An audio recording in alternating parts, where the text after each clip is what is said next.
ایک گاؤں میں ایک صاحب کی اپنی بیوی کے ساتھ کچھ انبن ہو گئی۔ ابھی جھگڑا ختم نہیں ہوا تھا کہ اسی اثناء میں ایک مہمان آ گیا۔ خاوند نے اسے بیٹھک میں بٹھا دیا اور بیوی سے کہا کہ فلاں رشتہ دار مہمان آیا ہے، اس کے لیے کھانا بناؤ۔ وہ غصے میں تھی، کہنے لگی تمہارے لیے کھانا ہے نہ تمہارے مہمان کے لیے۔ وہ بڑا پریشان ہوا کہ لڑائی تو ہماری اپنی ہے، اگر رشتہ دار کو پتہ چل گیا تو خام خواہ کی باتیں ہوں گی، لہٰذا خاموشی سے آ کر مہمان کے پاس بیٹھ گیا۔ اتنے میں اسے خیال آیا کہ چلو بیوی اگر روٹی نہیں پکاتی تو سامنے والے ہمارے ہمسائے بہت اچھے ہیں، خاندان والی بات ہے، میں انہیں ایک مہمان کا کھانا پکانے کے لیے کہہ دیتا ہوں۔ چنانچہ وہ ان کے پاس گیا اور کہنے لگا کہ میری بیوی کی طبیعت خراب ہے، لہٰذا آپ ہمارے مہمان کے لیے کھانا بنا دیں گے؟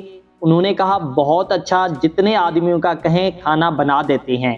وہ مطمئن ہو کر مہمان کے پاس آ کر بیٹھ گیا کہ مہمان کو کم از کم کھانا تو مل جائے گا، جس سے عزت بھی بچ جائے گی۔ تھوڑی دیر کے بعد مہمان نے کہا ذرا ٹھنڈا پانی تو لا دیجئے۔ وہ اٹھا تاکہ گھڑے کا ٹھنڈا پانی لائے۔ اندر گیا تو دیکھا کہ بیوی صاحبہ تو زار و قطار رو رہی ہے۔ وہ بڑا حیران ہوا کہ ہے شیرنی اور اس کے آنسو؟ کہنے لگا کیا بات ہے؟ اس نے پہلے سے بھی زیادہ رونا شروع کر دیا، کہنے لگی بس مجھے معاف کر دیں۔ وہ بھی سمجھ گیا کہ کوئی وجہ ضرور بنی ہے۔ اس کے خاوند نے کہا کہ بتاؤ آخر تمہارے رونے کی وجہ کیا ہے، تم ایسے کیوں رو رہی ہو؟ بیوی نے کہا کہ پہلے مجھے معاف کر دیں، پھر میں آپ کو بات سناؤں گی۔ خیر اس نے کہہ دیا کہ جو لڑائی جھگڑا ہوا ہے میں نے وہ دل سے نکال دیا ہے اور تمہیں معاف کر دیا ہے۔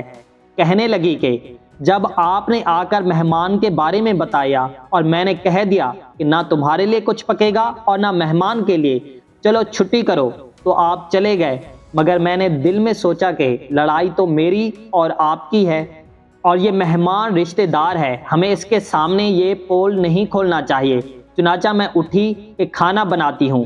جب میں باورچی خانے میں گئی تو میں نے دیکھا کہ جس بوری میں ہمارا آٹا پڑا ہوتا ہے، ایک سفید ریش آدمی اس بوری میں سے آٹا نکال رہا ہے۔ میں یہ منظر دیکھ کر سہم گئی۔ وہ مجھے کہنے لگا اے خاتون پریشان نہ ہو، یہ تمہارے مہمان کا حصہ تھا جو تمہارے آٹے میں شامل تھا۔ اب چونکہ یہ ہمسائے کے گھر میں پکنا ہے اس لیے وہی آٹا لینے کے لیے آیا ہوں۔ اس واقعے سے ثابت ہوتا ہے مہمان بعد میں آتا ہے جبکہ اللہ تعالیٰ اس کا رزق پہلے بھیج دیتا ہے۔